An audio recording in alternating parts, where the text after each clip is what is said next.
जय जगन्नाथ मो दिवाकर दास आपण प्रणाम करुच्ची। शिवरात्रि दिन आपण राशि अनुसार कौन एमती शिव को चढ़ाइले जहाँ आपणकर भाग्य परिवर्तन आसवा सहित आपणकर अनेक समस्या दूर हो। आपण राशि अनुसार देवदेव महादेव को महाशिवरात्रि जागर दिन कौन चढ़ाइबे ए वीडियो को शेष पर्यंत देखिले आप जापर।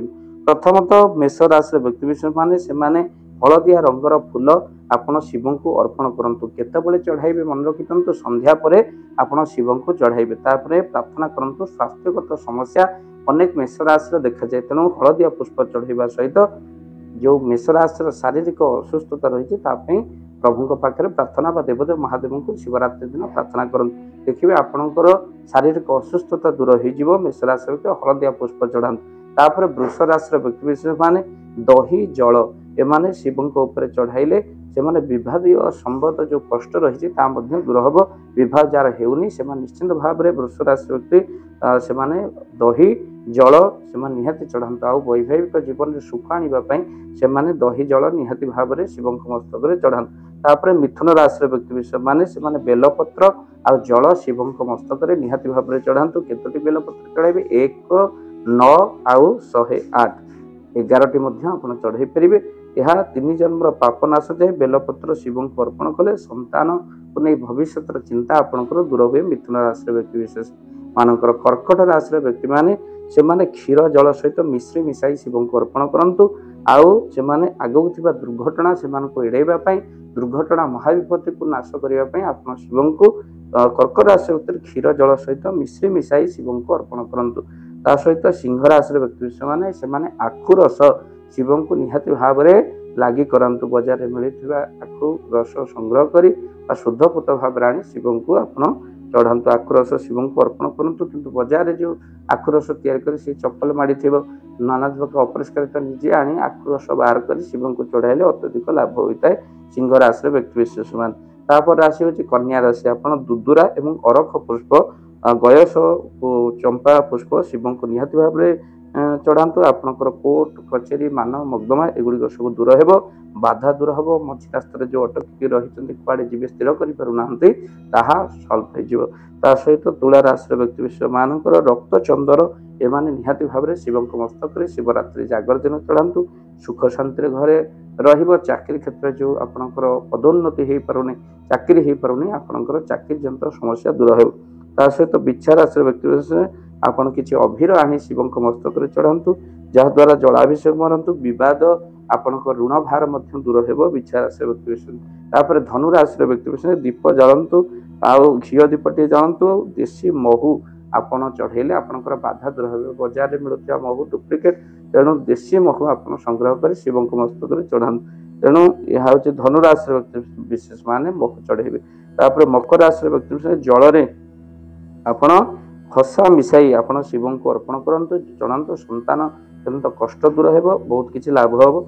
आपणकर मकर राशि व्यक्ति विशेष मान शुणिले जल खसा मिसाई आपण शिव को अर्पण करंतु। सहित कुंभ राशि व्यक्ति जल बेलपत्र पकाई आपण शिव मस्तक ढाली दिंतु। अर्ध परिक्रमा करंतु आपणकर अशांति दूर हो।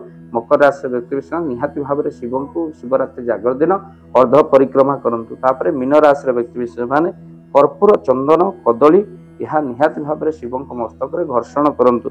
स्वास्थ्यगत समस्या दूर हो। आर्थिक स्थिति आपंकर सुधार आसव। यह राशि अनुसार आप शिव को कौन अर्पण करेंगे यह शेयर निहाती भाव में करंतु ए वीडियो को। आउ आपण राशि अनुसार शिव को यही द्रव्य सब अर्पण करी आपण सुख शांति जीवन यापन करंतु। वीडियो तो केमी लगे कमेंट बॉक्स माध्यम लिखिए। आ वीडियो को शेयर करेंगे जहाँ अन्य बहु कार्य आसव। महाशिवरात्रि जागर भाव दिवाकर चैनल तरफ शुभेच्छा शुभकामना ज्ञापन करुचु। आ वीडियो को शेयर करने को अनुरोध रहा कहीं ये वीडियो बहुत इंपोर्टाट 12 राशि व्यक्ति विशेष माने निहाती भाव में यही कार्य कले से पुण्य फल आपको निहाती भाव लगे कहीं आप वीडियो को शेयर कर। जय जगन्नाथ। ओम नमः शिवाय। जय जगन्नाथ। धन अर्जने धर्म करी धर्मे प्राप्त नरहरि। जदि आपण मानक धन कौन गरीब असहाय रोगी मानक सेवारे लगी पारिला जानतु आपणकर रोजगार सार्थक हो गला। आपणक धनर मध्य बहुत महत्व रहिला।